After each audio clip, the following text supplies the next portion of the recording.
Assalamualaikum, halo, apa kabar? Semoga kalian semua sehat selalu ya, dan yang lagi sakit semoga cepat sembuh, amin.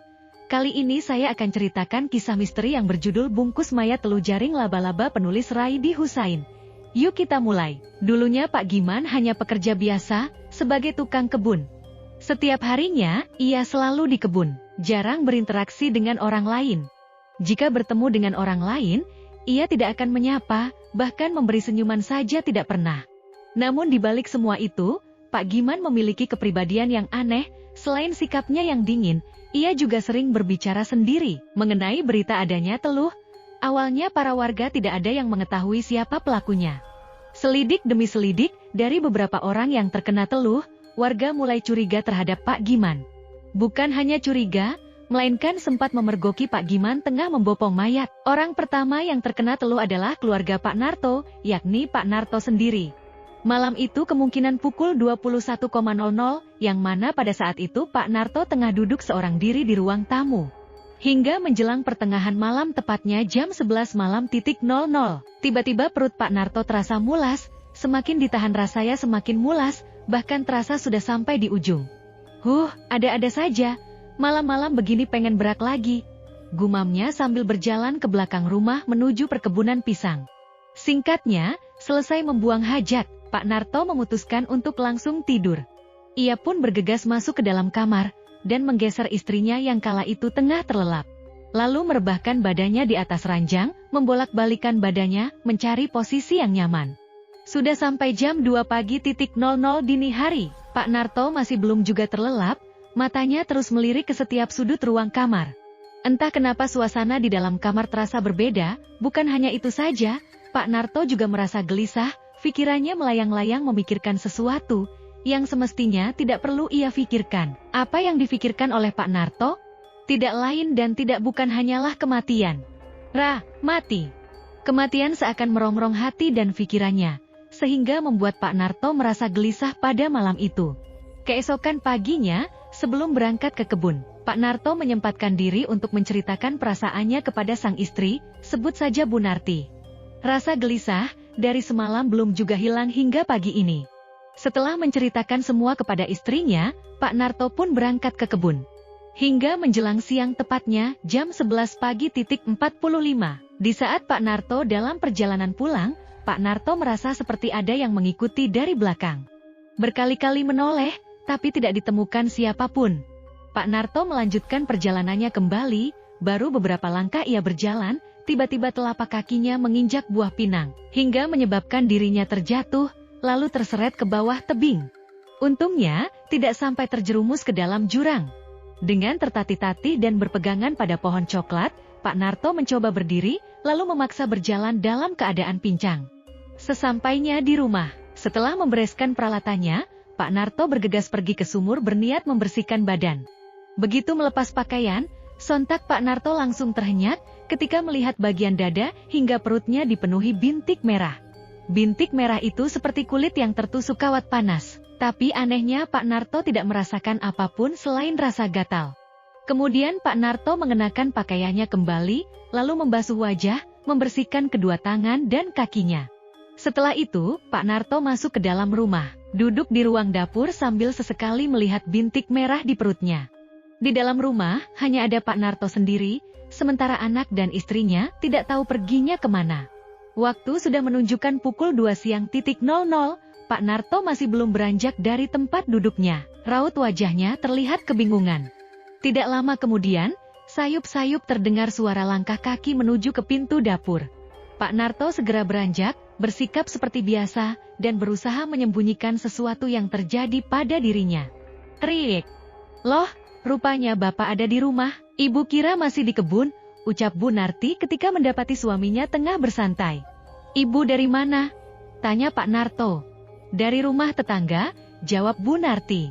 Setelah berbincang singkat, kemudian Pak Narto beranjak ke ruang tamu. Merasa ada yang aneh, ketika melihat suaminya berjalan terpincang-pincang, Bu Narti pun bertanya, kaki Bapak kenapa? Tidak kenapa-napa, Bu. Cuma kesemutan, kelamaan duduk tadi. Pak Narto sengaja berbohong agar istrinya tidak bertanya lebih jauh. Menjelang malam, yang mana pada saat itu Pak Narto sedang meluruskan pinggangnya di atas ranjang. Tiba-tiba Pak Narto merasakan ada pembengkakan di bagian paha sampai ke selangkangan. Tangan Pak Narto mulai meraba, memeriksa bagian paha, sentuhannya merasakan ada benjolan sebesar kepalan tangan orang dewasa, tapi bentuknya lonjong. Perlahan Pak Narto mulai merasakan sakit. Sakit yang luar biasa, rasanya urat di bagian paha seakan terputus. Seketika itu Pak Narto langsung mengerang. Tubuhnya gemetar, nafasnya tersengal seperti berhadapan dengan maut. Bu Narti yang dari tadi sudah terlelap, mendengar erangan suaminya, seketika itu ia pun langsung terbangun. Melihat suaminya berguling-guling di atas ranjang, membuat Bu Narti panik. "Pak, Bapak kenapa?" tanya Bu Narti. Tanpa sengaja Bu Narti melihat bintik merah di bagian perut suaminya. Bintik-bintik merah itu mulai mengembang, seperti halnya air mendidih. Atau bisa dikatakan seperti daging yang digoreng di permukaan minyak panas. Dalam keadaan panik, Bu Narti masih saja meneriaki nama suaminya, lalu bergegas meminta bantuan tetangga. Kebetulan malam belum begitu larut, dan masih banyak tetangga yang belum tertidur. Kemudian Mang Thohir menempelkan telapak tangannya di punggung Pak Narto. Seketika itu Mang Thohir dapat merasakan ada sentuhan lain yang menarik telapak tangannya. "Seharian ini suami ibu melakukan aktivitas apa saja?" tanya Mang Thohir. "Tadi pagi pergi ke kebun, itu pun hanya setengah hari. Sorenya dia ada di rumah," jawab Bu Narti. "Jika boleh jujur, sepertinya suami ibu dicelakai orang lain." Mang Thohir memperlihatkan luka lebam di bagian punggung Pak Narto. Orang-orang yang mendengar ucapan Mang Thohir, seketika ikut membenarkan, "Ya, benar itu. Aku pun berpendapat demikian." Lalu Mang Thohir memerintahkan seseorang untuk mencari ayam jantan berwarna putih. Setelah ayam jantan itu didapat, Mang Thohir langsung membelah dada ayam jantan tersebut dan mengoleskan darahnya ke dada Pak Narto. Pengobatan seperti ini dipercaya dapat menyembuhkan orang sakit dan tentunya dengan dibacakan mantra-mantra. Ya, walaupun tidak sepenuhnya sembuh. Singkatnya, setelah beberapa jam kemudian, terlihat tubuh Pak Narto sudah ada pergerakan, meski hanya jari jemarinya saja yang bergerak, tapi setidaknya membuat Bu Narti menjadi lebih tenang. Setelah membersihkan darah ayam di dada Pak Narto, Mang Thohir pun izin pamit, begitu juga dengan yang lainnya. Keesokan paginya, warga mulai membicarakan mengenai sakit yang diderita Pak Narto, ada juga yang penasaran karena tidak ikut menyaksikan semalam. Namun yang jadi pertanyaan, apakah Pak Narto sembuh pada saat itu juga? Tentunya tidak, Pak Narto sembuh hanya dalam 1 hari saja, itu pun hanya bisa berbicara dan menggerakkan tangannya saja, sementara bagian tubuh yang lainnya lumpuh total. Malamnya, kondisi Pak Narto kembali memburuk, bahkan lebih buruk dari malam sebelumnya. Mulutnya terus saja mengunyah lidahnya sendiri, dari dalam mulutnya keluar cairan nanah bercampur darah yang berbau busuk. Orang-orang yang didatangkan untuk menyembuhkan Pak Narto, tidak ada satupun yang sanggup. Bahkan di antara mereka, ada juga yang jatuh sakit. Mang Thohir yang ikut serta dalam penyembuhan, ia pun angkat tangan dan meminta maaf kepada Bu Narti, karena tidak bisa menyembuhkan. Bu Narti hanya bisa pasrah melihat kondisi suaminya yang sudah tidak berdaya bagaikan mayat. Orang-orang yang hadir pun turut berduka, sembari meneguhkan hati Bu Narti agar tetap tabah. 1 minggu berlalu, tubuh Pak Narto semakin kurus, hanya menyisakan kulit dan tulang, rambut serta giginya mulai rontok. Sementara benjolan yang ada di bagian paha semakin membesar, sebesar kepala orang dewasa. Meski tidak ada tanda-tanda kehidupan, Bu Narti masih tetap sabar mengurus suaminya.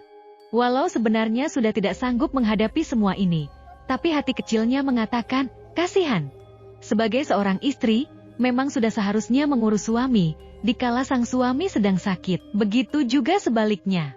Tepat 1 bulan kurang 2 hari, ada seorang lelaki yang mengalami kejadian aneh, sebut saja Komeng, salah satu pemuda berumur tua dari warga desa setempat, yang umurnya kurang lebih 31 tahun.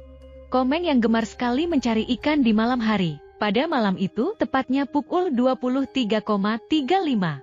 Selesai memancing, Komeng menyempatkan diri untuk memasang bubu di area sungai yang dangkal, hanya cukup untuk menenggelamkan bubunya. Setelah memasang bubu, Komeng pun bergegas pulang, melalui jalan setapak serta melewati jembatan penghubung. Sebelum sampai ke rumah, Komeng harus melewati area pemakaman, karena itu jalan yang paling dekat, bisa juga memilih jalan lain yang membutuhkan waktu cukup lama. Sesampainya di area makam, Komeng berhenti sejenak, memilih jalan yang akan dilewati. Hingga pada akhirnya, Komeng memberanikan diri melewati pemakaman. Daripada berputar kembali, lebih baik melawan rasa takut. Pikir Komeng saat itu. Suara dari langkah kakinya terdengar menyeramkan, ditambah lagi suara burung hantu yang bertengger di pepohonan, membuat bulu kuduk Komeng berdiri seketika. Komeng terus saja melangkahkan kakinya, sambil membawa pancing di atas pundak.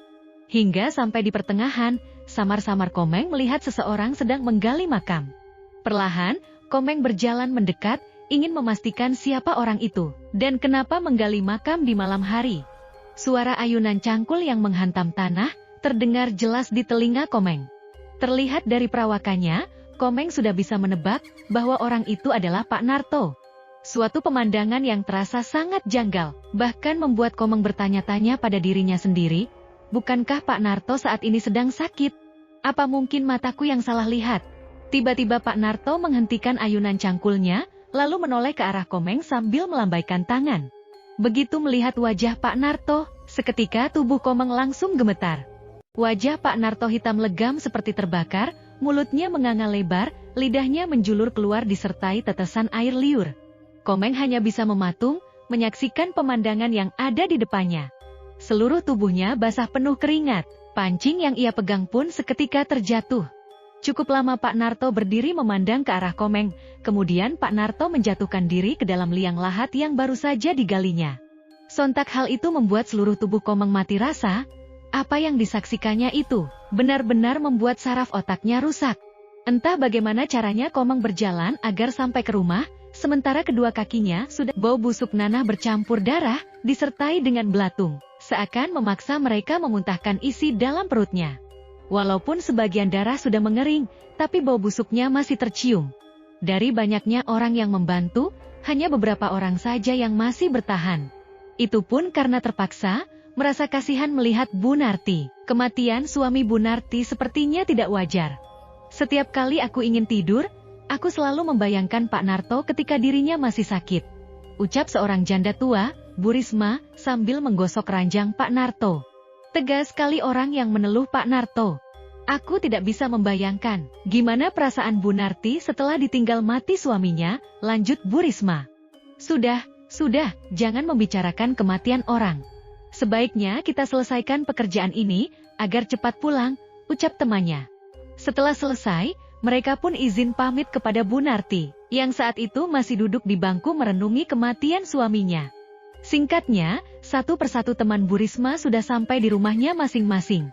Kini hanya tinggal Bu Risma yang berjalan seorang diri, karena rumahnya yang paling jauh di antara rumah yang lainnya.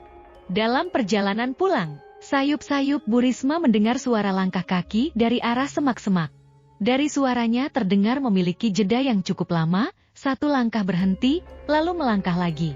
Awalnya Bu Risma tidak begitu menghiraukan, tapi semakin lama seakan mengganggu pendengarannya, dan memaksa hati serta pikirannya untuk memeriksa. Bu Risma terdiam sejenak, memasang pendengarannya kembali, memastikan ke arah mana suara itu melangkah. Tidak jauh darinya, Bu Risma melihat siluet hitam seseorang berjalan membungkuk, dari pundaknya terlihat memanggul sesuatu. Perlahan, tanpa mengeluarkan suara sedikit pun, Bu Risma berjalan mendekat. Setelah berada dekat dengannya, Bu Risma dapat melihat dengan jelas bahwa orang itu sedang memanggul mayat yang baru saja dikubur. Bu Risma hanya bisa menelan ludah, berdiri mematung dengan tubuh gemetar hebat. Seketika pikiran Bu Risma langsung teringat akan Pak Narto yang baru saja dimakamkan. Tidak diketahui siapa orang yang dilihat oleh Bu Risma, karena wajahnya terhalang oleh sesosok mayat. Selain itu, pemandangan Bu Risma juga terhalang oleh kegelapan malam, yang hanya bisa melihat dari warna, serta bentuk tubuhnya saja. Setelah orang itu hilang dari pandangan Bu Risma, seketika itu, Bu Risma langsung melanjutkan perjalanan pulang. Keesokannya, pagi-pagi sekali Bu Risma bergegas menuju rumah Mang Togir, berniat menceritakan kejadian yang dilihatnya semalam. Sesampainya di rumah Mang Tohir, "Mang, buka pintunya!" teriak Bu Risma sambil mengetuk pintu rumah. Setelah pintu dibuka, Mang Tohir mempersilakan Bu Risma masuk, lalu menanyakan maksud dan tujuannya. "Maaf, Mang, pagi-pagi begini sudah mengganggu ketenanganmu," ucap Bu Risma. "Semalam, waktu dalam perjalanan pulang ke rumah, tanpa sengaja aku melihat seseorang memanggul mayat. Sepertinya itu mayat Pak Narto," lanjutnya. "Ibu salah lihat mungkin, warga sini kan orangnya baik-baik, ucap Mang Thohir seakan tidak percaya dengan ucapan Bu Risma. Enggak, Mang. Jelas-jelas aku melihat langsung, tapi tidak tahu siapa orangnya, ucap Bu Risma. Mang Thohir terdiam sejenak, lalu mengajak Bu Risma pergi ke pemakaman, untuk memastikan apakah benar makamnya Pak Narto ada yang membongkar. Setibanya di sana, terlihat kondisi makam dalam keadaan utuh, tidak ada bekas galian, ataupun dirusak oleh orang lain. Tuh kan, aku bilang juga apa?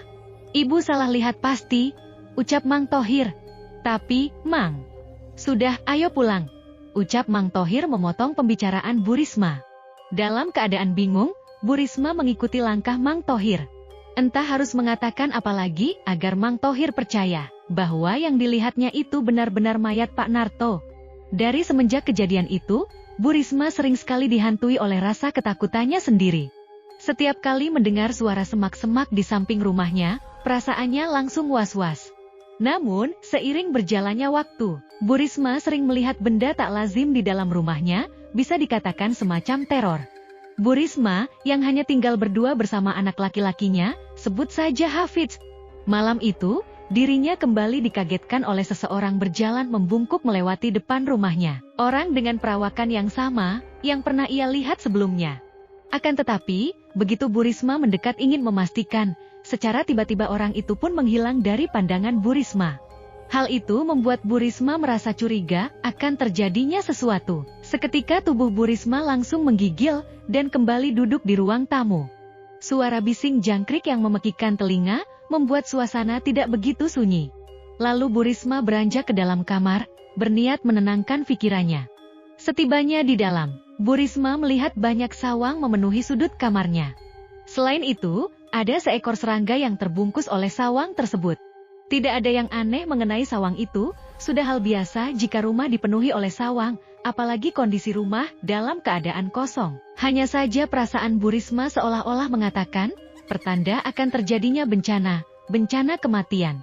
Bu Risma segera mengambil sapu lidi, lalu membersihkan sawang yang mengotori ruang kamarnya. Setelah semuanya dibersihkan, dan tidak ada lagi sawang yang menempel di dinding kamarnya, ia pun bergegas merebahkan badannya di atas ranjang. Beberapa saat kemudian, Bu Risma mendengar ketukan pintu dibarengi dengan suara anaknya. Lalu, ia pun beranjak membukakan pintu. Dilihatnya sang anak sudah berdiri dengan tubuh gemetar, serta raut wajah yang terlihat begitu pucat. "Kamu kenapa, Nak?" tanya Bu Risma penasaran. "Aku melihat ada orang, Bu. Orang itu sepertinya sedang mengintai rumah kita," ucap Hafidz dengan suara pelan. "Masa sih, apa jangan-jangan?" Bu Risma terdiam sejenak, lalu ia bertanya kembali, "Di mana kamu melihatnya?" Kemudian Hafidz mengajak Bu Risma ke dalam kamarnya, dan menunjukkan tempat di mana ia melihat orang itu. "Di situ, Bu. Dari balik jendela ini, aku melihatnya. Dia berjalan membungkuk lalu sembunyi di balik pohon itu," ucap Hafidz, tangannya menunjuk ke arah pohon johar. Bu Risma memperhatikan pohon yang dimaksud oleh Hafidz. Setelah dipastikan tidak ada apapun, ia menyuruh Hafidz agar segera tidur, lalu Bu Risma kembali ke dalam kamarnya. Keesokan paginya, di saat Bu Risma masih terlelap, tiba-tiba ia merasakan sakit di bagian pergelangan tangannya. Ketika membuka mata, sontak Bu Risma langsung terperanjat, begitu melihat ada pembengkakan. Pagi itu juga, setelah membasuh wajah Bu Risma langsung bergegas ke rumah Mang Thohir. Di sana, ia meminta Mang Thohir menyembuhkan sakitnya, karena Mang Thohir satu-satunya orang yang dapat dimintai pertolongan. "Sepertinya ini gigitan kelabang, Bu." "Tunggu, aku ambilkan balur dulu," ucap Mang Thohir, setelah memeriksa tangan Bu Risma. Kemudian Mang Thohir mengoleskan balur miliknya ke tangan Bu Risma, sembari memijatnya secara perlahan. "Apakah masih terasa sakit?" tanya Mang Thohir. "Masih, Mang," jawab Bu Risma. "Ya sudah, tunggu saja. Sebentar lagi hilang kok rasa sakitnya," ucap Mang Thohir. Sekilas memang ada perubahan, tangan yang tadinya bengkak, kini mulai mengempes, rasa sakitnya juga perlahan menghilang. Setelah selesai, Mang Thohir memberikan sisa balurnya kepada Bu Risma untuk pemakaian di rumah. "Terima kasih, Mang," ucap Bu Risma, lalu bergegas pulang ke rumah. Singkatnya, menjelang pertengahan malam, di saat Bu Risma sedang makan, tiba-tiba pergelangan tangannya kembali membengkak. Segera, Bu Risma menyuruh anaknya mengambilkan balur di dalam kamar, dan memintanya mengoleskan balur tersebut. Namun, hal itu tidak berpengaruh sekali. Bukannya membaik malah semakin menambah rasa sakit, hingga tangannya tidak bisa digerakkan. Hafidz yang melihatnya pun merasa heran, apa yang terjadi pada ibunya. Kemudian Hafidz memeriksa kening Bu Risma, terasa panas dan berkeringat. Lalu Hafidz menuntun Bu Risma ke dalam kamar, dan merebahkannya di atas ranjang. Saat itu Hafidz masih belum menyadari, dan mengira bahwa Bu Risma terkena demam. Ia pun bergegas ke dapur untuk merebus jahe. Setelah selesai, Hafidz meminta Bu Risma meminum air rebusan jahe tersebut. Beberapa saat setelah meminum jahe hangat, suhu tubuh Bu Risma masih belum juga menurun, keringat dingin mulai bercucuran membasahi tubuhnya. Merasa ada yang aneh, kemudian Hafidz menyingkapkan kain yang menutupi pergelangan tangan Bu Risma. Seketika itu Hafidz langsung terhenyak, begitu melihat ada borok kecil di bagian mata tangan Bu Risma. Bukan hanya itu saja, Hafidz juga melihat di bagian ketiak Bu Risma, ada benjolan seperti bisul. Hafidz segera bergegas menemui Mang Thohir, dan meminta Mang Thohir melihat kondisi ibunya malam ini juga. "Kenapa dengan ibumu, Fitz?" tanya Mang Thohir. "Ibu sakit, Mang. Tolong sembuhkan ibuku," ucap Hafidz mengiba. Kemudian Mang Thohir masuk ke dalam kamar, lalu duduk di samping Bu Risma. Saat itu Bu Risma sudah tidak sadarkan diri, urat di tubuhnya pun terlihat menghitam. "Balur pemberianku tadi pagi, mana?" tanya Mang Thohir. "Ini, Mang," ucap Hafidz sambil memberikan balur. Mang Thohir memperhatikan balur tersebut, ia ingin memastikan, apakah Bu Risma sakit karena balur pemberiannya, atau ada hal lain. Namun, setelah diperiksa lebih jauh, sakit yang diderita Bu Risma disebabkan karena borok yang ada di mata tangannya, sehingga membuat urat-urat di tubuh Bu Risma menghitam. Selain itu, benjolan di ketiak Bu Risma juga salah satu penyebabnya. Mang Thohir mencoba kembali mengoleskan balur miliknya di bagian tangan Bu Risma yang membengkak. Tapi itu semua hanya cuma-cuma, dan sama sekali tidak ada perubahan. Di tengah kebingungan, tiba-tiba Mang Thohir dan Hafidz dikagetkan oleh laba-laba harimau yang keluar dari dalam borok Bu Risma. "Mang!" teriak Hafidz menunjuk ke arah laba-laba harimau tersebut. Seketika itu Mang Thohir langsung menghindar, menjauh dari ranjang Bu Risma. Heran sekaligus takut, bagaimana bisa laba-laba harimau itu keluar dari dalam tubuh Bu Risma. "Ibu kenapa, Mang?" tanya Hafidz. Mang Thohir hanya menggelengkan kepala, ia juga tidak tahu apa yang terjadi pada diri Bu Risma. Kemudian, Mang Thohir mendekat dan mengambil laba-laba harimau itu, membuangnya jauh-jauh keluar. "Sakit yang diderita oleh ibumu, kasusnya hampir sama dengan almarhum Pak Narto. Kamu yang tabah, ya? Mudah-mudahan dalam waktu dekat ini, aku dapat menemukan obatnya," ucap Mang Thohir dan bergegas pergi mencari obat-obatan dari tumbuhan yang menjalar. Setelah Mang Thohir pergi, Hafidz kembali duduk di samping Bu Risma, mengelap keringat yang membasahi keningnya, sambil sesekali memeriksa denyut nadi, memastikan apakah Bu Risma masih hidup atau sudah mati. Terlihat dari perutnya, Bu Risma sudah tidak bernafas, tapi jantungnya masih berdetak. Kecil kemungkinan bagi Bu Risma untuk sembuh. Dalam keheningan malam, sambil menunggu kedatangan Mang Thohir, Hafidz hanya melamun sambil berpangku tangan, menatap wajah Bu Risma yang semakin pucat. Tiba-tiba, prak! Seketika lamunan Hafidz pecah, ketika mendengar suara benda jatuh dari depan rumahnya. Hafidz beranjak keluar, memeriksa benda apa yang mendarat, sehingga menyebabkan bunyi nyaring. Dari sisi kiri depan rumah, tepatnya di depan jendela. Samar-samar Hafidz melihat seperti onggokan daging, begitu mendekat, Hafidz dapat melihat dengan jelas seonggok daging yang sudah membusuk. Sambil menutup hidung, Hafidz menoleh ke sana kemari, mencari siapa orang yang telah melempar daging busuk itu ke depan rumahnya, dan kenapa bunyinya sangat nyaring sekali. Pandangan Hafidz tertuju ke arah pohon johar, di balik pohon itu, Hafidz melihat seperti ada seseorang yang sedang sembunyi. Merasa curiga akan terjadi hal-hal buruk, Hafidz kembali masuk ke dalam. Sesampainya di dalam kamar, sontak Hafidz langsung terperanjat, ketika melihat Bu Risma yang tiba-tiba mengejang. Kedua kaki dan tangannya merapat seperti terikat. Mulutnya menganga mengeluarkan sawang yang menggumpal, disertai cairan kental berwarna hitam. Melihat hal itu, Hafidz berteriak histeris memanggil nama ibunya. Tidak ada yang bisa Hafidz lakukan, selain menggoyangkan tubuh ibunya. "Bangun, Bu. Ibu kenapa?" ucapnya disertai isak tangis. "Ibu jangan tinggalkan Hafidz." Seluruh tubuh Bu Risma mulai pucat, Borok yang ada di mata tangannya seketika merambat, mengikuti urat-uratnya yang hitam. Sesaat kemudian, Bu Risma pun meregang nyawa, menemui ajalnya. "Ibu!" teriak Hafidz. Hafidz hanya bisa menangis sejadi-jadinya. Batin Hafidz serasa terpukul menyaksikan kematian Bu Risma yang tidak wajar. "Kenapa ibu pergi secepat ini? Yang merawat Hafidz nanti siapa, Bu? Bangun, Bu. Ibu jangan mati." Saat Hafidz sedang menangis, sambil membangunkan Bu Risma yang sudah tidak bernyawa, tiba-tiba, serak, serak, serak, terdengar suara langkah kaki seseorang dari samping rumahnya. Isak tangis Hafidz seketika terhenti, sambil menyeka air mata Hafidz bergegas keluar, berharap itu adalah suara langkah kaki Mang Thohir. Namun, alangkah terkejutnya Hafidz ketika melihat seseorang berpakaian kompang-camping, berjalan membungkuk memanggul mayat. Pemandangan yang menyeramkan itu, hampir saja membuat Hafidz berteriak. Tapi untungnya, secara tiba-tiba tangan Hafidz ada yang menarik ke dalam. "Mang Thohir," bisik Hafidz, ketika mengetahui yang menarik tangannya itu adalah Mang Thohir. "Mang Thohir dari mana saja? Lama sekali." Dengan nafas terengah-engah Mang Thohir hanya memberi isyarat, agar Hafidz tidak mengeraskan suaranya. Tubuhnya gemetar seperti orang ketakutan. "Aku sudah menemukan obatnya," ucap Mang Thohir, dari tangannya terlihat memegang tumbuhan menjalar. "Sudah terlambat, Mang. Ibuku sudah mati," ucap Hafidz. Keduanya bergegas masuk ke dalam kamar, dilihatnya Bu Risma sudah terbujur kaku tidak bernyawa. Dari selangkangannya mengeluarkan cairan darah membasahi ranjang, seperti halnya perempuan melahirkan. Perlahan Mang Thohir berjalan mendekat, memeriksa tangan Bu Risma, lalu mengambil gumpalan sawang yang tersumpal di mulut Bu Risma. "Laba-laba harimau," gumamnya terdengar oleh Hafidz. "Maksudnya, Mang?"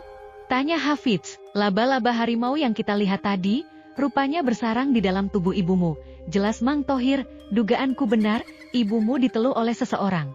Kita melihat jelas dengan mata telanjang, laba-laba harimau itu keluar melalui borok yang ada di mata tangannya." Hafidz kembali memeluk Bu Risma, menangis di atas perutnya. Dengan suara parau Hafidz berkata, "Ibuku tidak punya salah kepada siapapun, dia orang tua yang baik. Semenjak ayahku hilang, ibu yang merawat aku hingga aku tumbuh dewasa. Tapi kenapa penderitaan ini seakan datang bertubi-tubi?" Isak tangis Hafidz seketika terhenti, perlahan bangkit dari samping ibunya, dan berjalan mendekati Mang Thohir. "Apakah ini ada hubungannya dengan orang yang aku lihat tadi?" "Sepertinya begitu.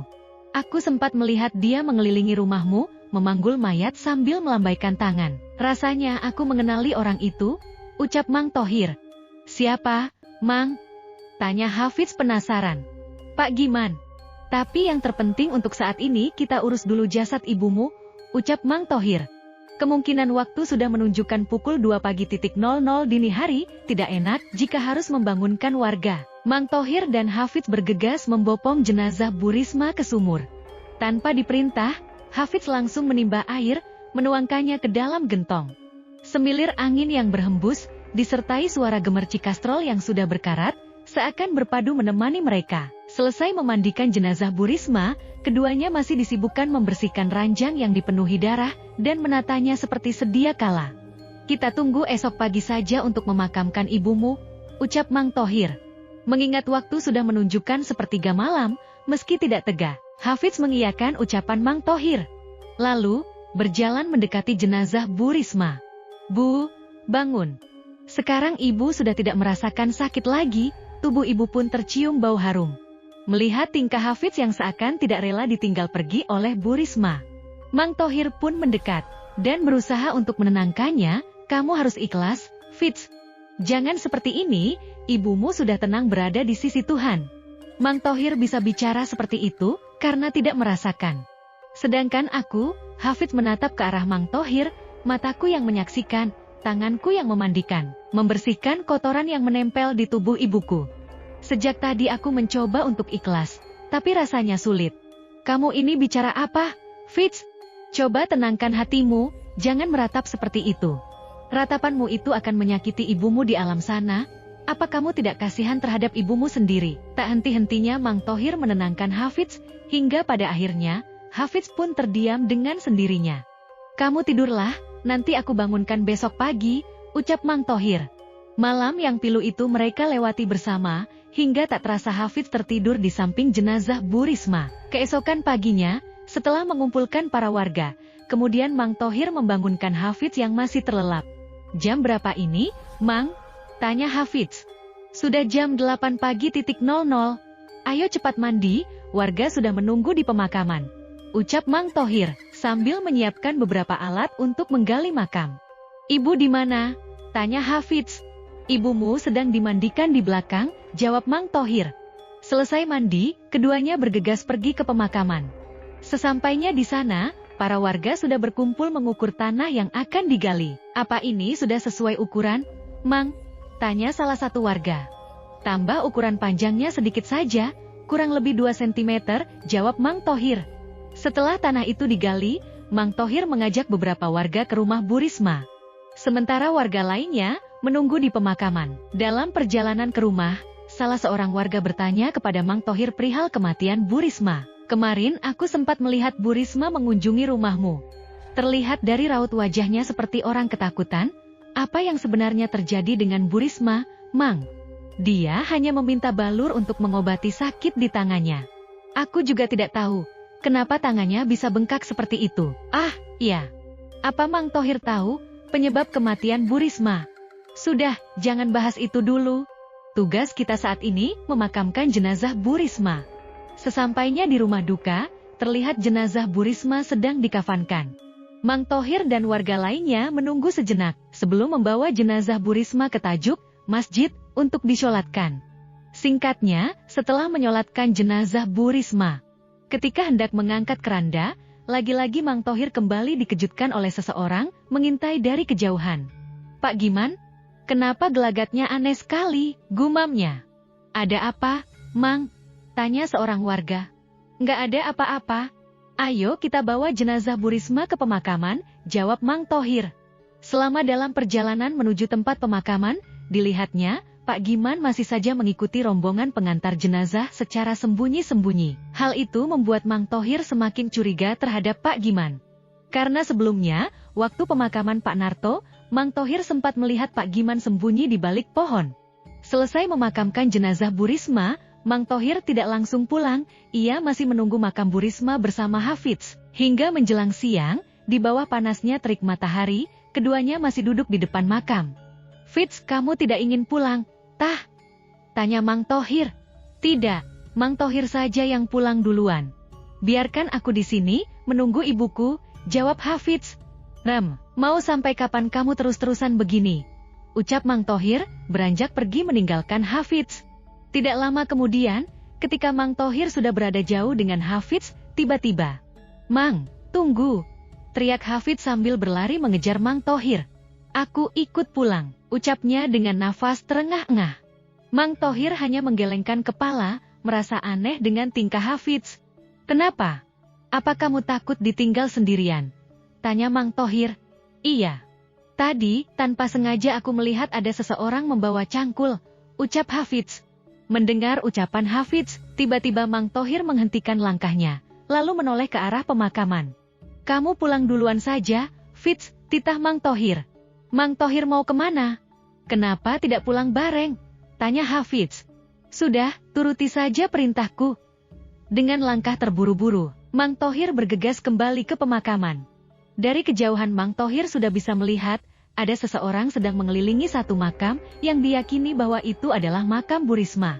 Dengan langkah mengendap, Mang Thohir berjalan mendekat, sembunyi di balik pohon, memperhatikan orang yang dilihatnya itu. "Pak Giman, apa yang akan dia lakukan di depan makam Bu Risma?" gumamnya, setelah mengetahui bahwa orang itu adalah Pak Giman.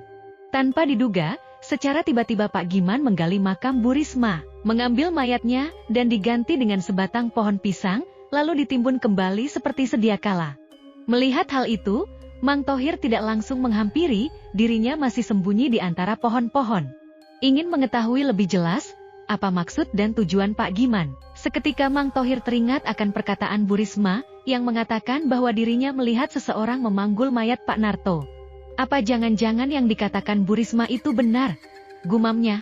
Terlihat Pak Giman sudah berjalan lebih jauh membawa mayat Bu Risma. Mang Thohir yang menyadari akan hal itu, ia pun segera mengejar. Dari jalan yang Pak Giman lalui, Mang Thohir sudah bisa menebak kemana arahnya. Jalan itu mengarah ke kebun Pak Tarso. Namun, sebelum sampai di kebun Pak Tarso, Mang Thohir menghentikannya terlebih dahulu. "Tunggu!" teriaknya. Pak Giman menghentikan langkahnya, lalu menoleh ke arah Mang Thohir. "Mau dibawa kemana mayat itu? Dan apa yang akan kamu lakukan terhadapnya?" tanya Mang Thohir. "Bukan urusanmu," jawab Pak Giman, berjalan kembali menuju kebun Pak Tarso. "Tentu jadi urusanku. Nay, berhenti atau aku teriak memanggil warga."